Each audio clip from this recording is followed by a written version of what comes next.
افضل الطرق للهجره الى روسيا والحصول على الاقامه او الجنسيه والدخول الى الاتحاد الاوروبي او الهجره الى مكان اخر او الاستقرار هنا. هذا هو عنوان حلقتنا لهذا اليوم، او هذا هو مضمون حلقتنا لهذا اليوم. الحلقه اللي غادي نناقشوا فيها ان شاء الله افضل الطرق باش تجي لروسيا وما تطيحش في الاخطاء اللي طاحوا فيهم كثير من الناس. كل هذا واكثر.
اليوم من المكتب اللي مازال ما كملناش في الاصلاح، مازال شويه ديال الاصلاح ان شاء الله نصوروا فيه فيديوهات ان شاء الله ونديروا فيه بزاف ديال الفلوغ، لكن اضطرينا ان نديروا الفيديو هذا ان شاء الله فيه العلامه نكملوا ان شاء الله الاصلاح والحظر الصحي باش نبداو ان شاء الله العمل ديالنا.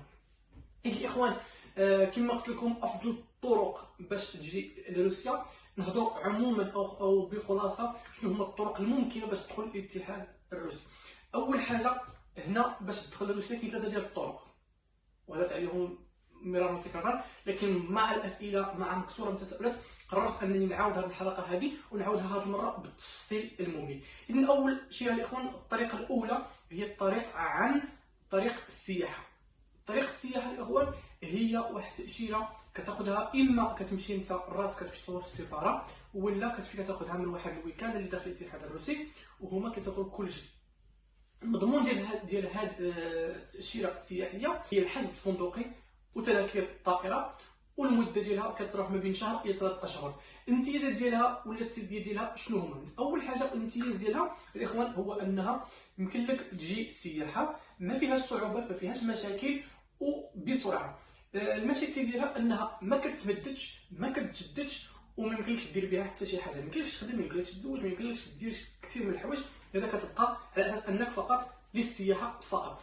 نهضروا على الثانيه اللي هي التاشيره التجاريه. التاشيره التجاريه الاخوان هي لما كتصاوب لواحد الناس اللي باغيين يديروا واحد المشروع داخل الاتحاد الروسي ولا باغيين يجيو لغرض معين، واحد الغرض معين، اما مثلا جاي متفق على اساس الزواج، اما متفق على اساس انه يوقع عقد عمل، اما متفق على اساس انه يدير مشروع، على اساس انه يشري شي حاجه. هاد الناس هادو كتصلح لهم هاد التاشيره هذه. الامتيازات ديالها وهي انك كتجلس باريحيه داخل الاتحاد الروسي، كتحرك باريحيه، كتمشي وتجي ما كاينش مشكل، دير جميع الامور ماشي ما كاينش مشكل، غير هي عندك واحد العقده مع الحكومه او واحد الاتفاق مع الحكومه انك كل 90 يوم خصك تخرج من الاتحاد الروسي وتعاود تدخل، وهذا هو المشكل اللي فيها وهو هذا الخروج والدخول. الاكثريه الناس اللي كاينين في بلايص مثلا بعادين كتكون الامور صعيبه بزاف باش يديبلاصا ويمشي ويقلب بزاف، لهذا هذه شويه كتكون صعيبه. الناس اللي في موسكو ولا في هذه ماشي مشكل انه مثلا يمشي لتركيا ولا يمشي لبلاد اخرى ويعاود يدخل، ماشي مشكل. يمشي مثلا لبلاد المغرب ولا الجزائر ولا هذه يرجع ماشي مشكل كل 90 يوم اذا كان عليها الغرض والهدف. لكن ملي كتكون بلايص بعادين كتضطر انك تمشي كديبلاصا وبزاف الامور. هذا هو المشكل اللي كاين فيها، بكثر ما هي ايجابيه بكثر ما هي ايضا سلبيه. اذا هذه الطريقه الثانيه. بالنسبه للطريقه الثالثه وهي الطريقه الدراسيه. الدراسيه هي الناس اللي باغيين يجيو يقراو ويكملوا حياتهم هنا. الدراسه ما مقتصرش على صحاب الباك ولا صحاب الماستر ولا صحاب الدكتوراه ولا صحاب ده. يمكن لك تجي تقرا انت اي شخص، ما كاينش سن محدد، ما كاينش محدد. لان الا بغيتي السنه الاولى شنو هي؟ هي السنه التحضيريه. السنه التحضيريه هذه كتقرا فيها اللغه الروسيه.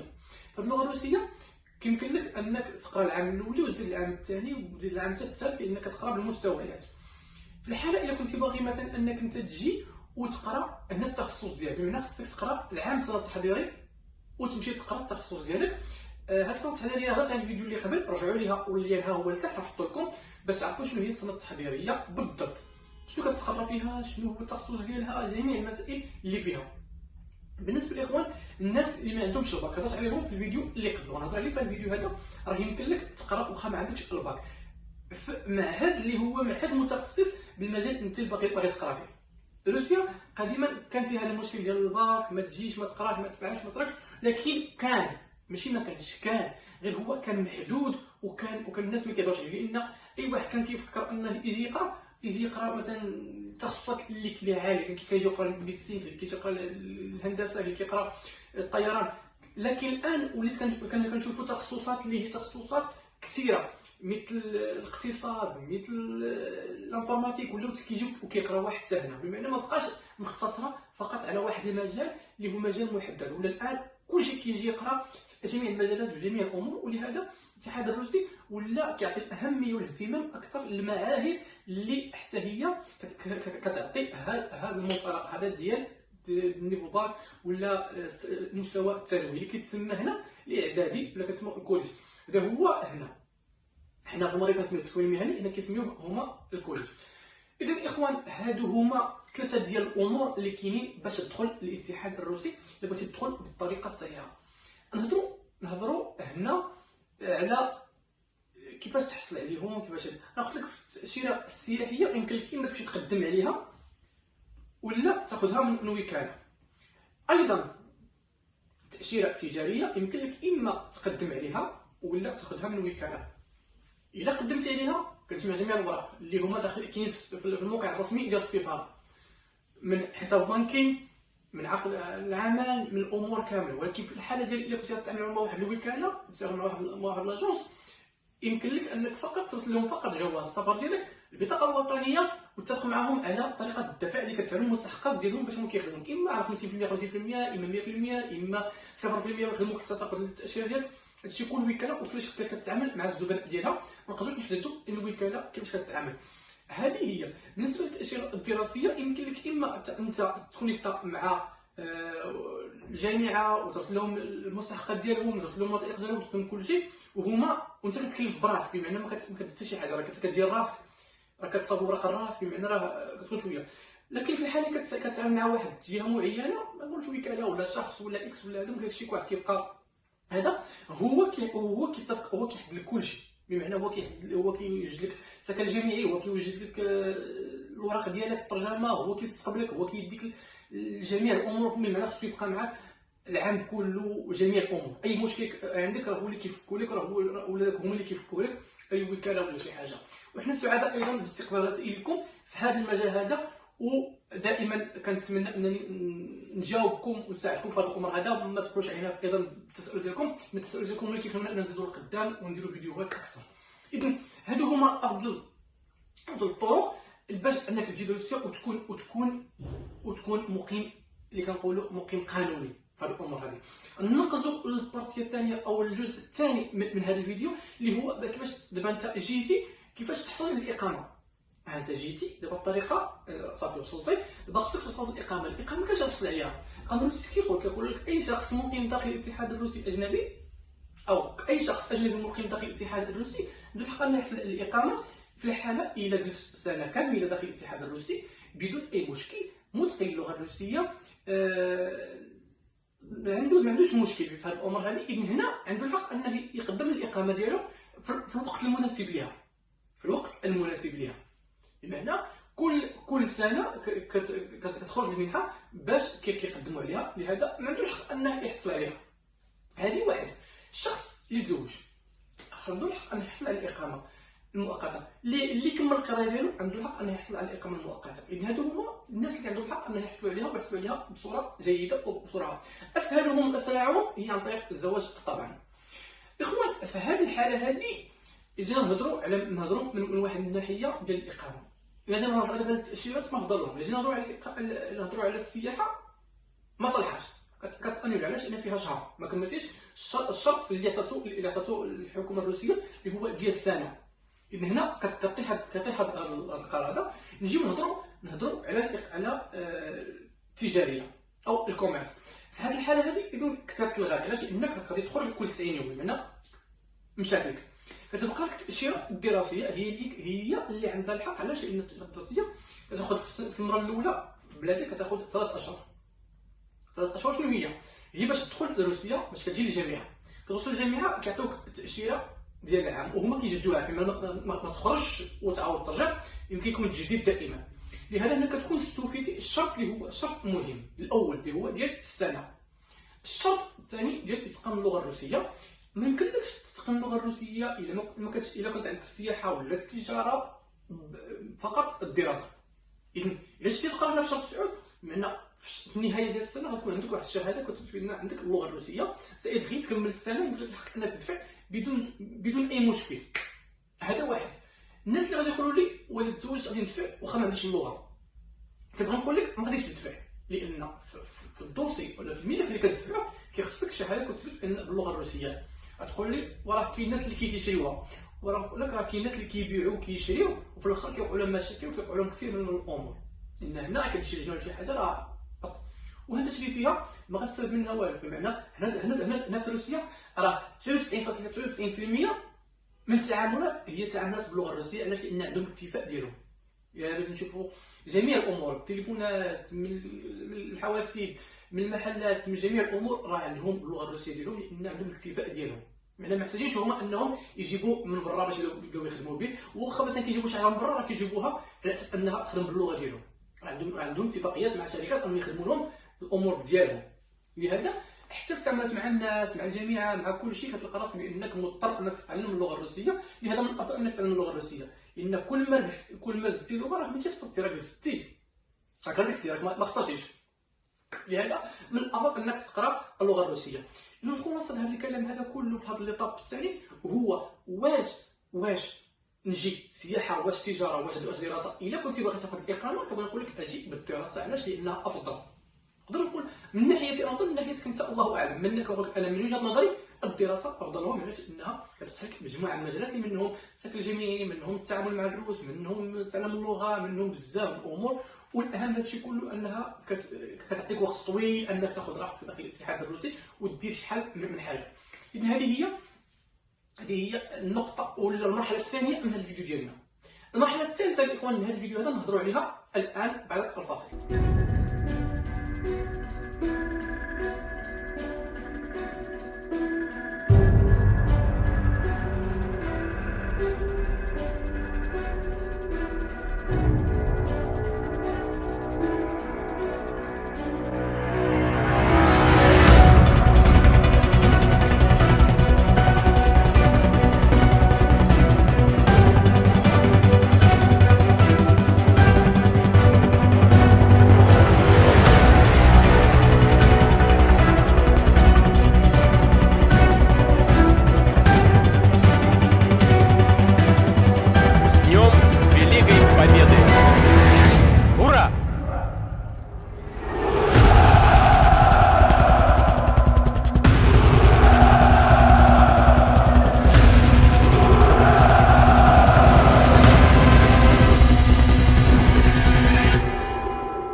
ديالنا من هذا الفيديو هذا. الفقره الثالثه من هذا الفيديو هذا جينا نهضروا الان على وصلنا للمرحله الثالثه، ان واحد الشخص ولا مجموعه من الاخوان كيسولوا لي كيقولوا لي واش الا خديت الجواز السفر الروسي ولا خديت الاقامه واش يمكن لي نمشي للاتحاد الاوروبي بلا تاشيره؟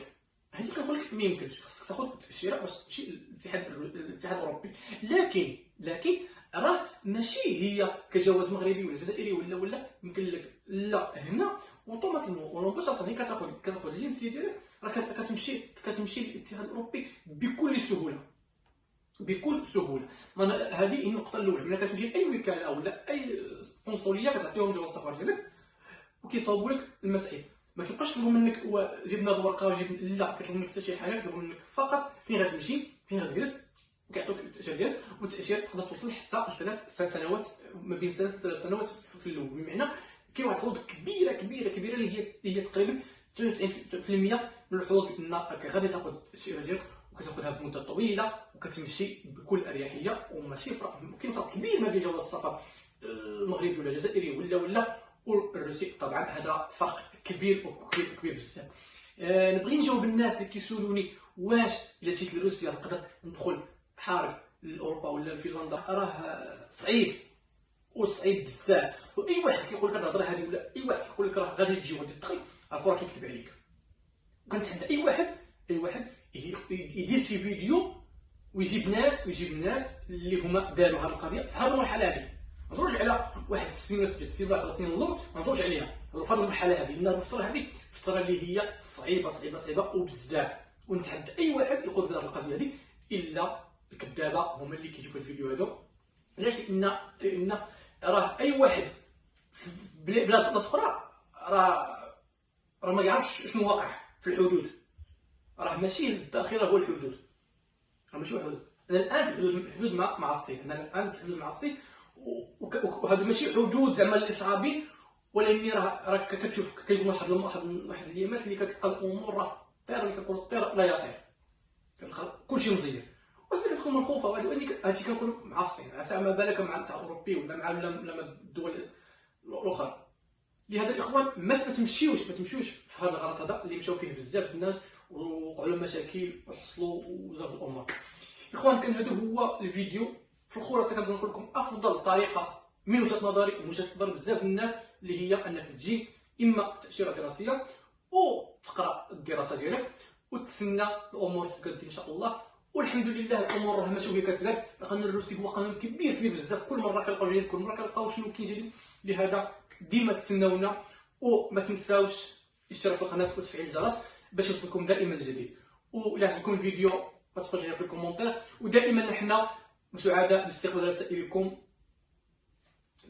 وشكرا لكم. تحياتي لاخوكم سلطان روسيا اوفيسيال. مع السلامه. فيديو جديد ان شاء الله قريبا.